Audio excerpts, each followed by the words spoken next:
अस्सलाम वालेकुम।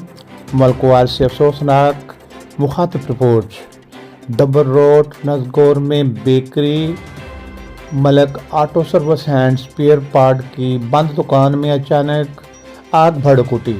मौका पर मौजूद लोगों ने 1122 को बरवकत इत्तला की और माल के दुकान को भी इत्तला कर दी गई। इस तरह अपनी मदद आपके तहत और 1122 के बरवकत कार्रवाई पर आग पर काबू पा लिया गया, जिसकी वजह से दीगर दुकानों को आग लगने से बचा लिया गया।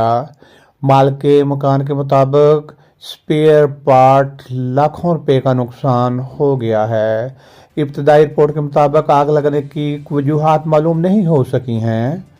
पुलिस थाना मलकोली पर वक्त पहुंच गई और उन्होंने हालात और मौका का जायजा लिया और आग लगने की वजूहात मालूम करने की कोशिश करेगी।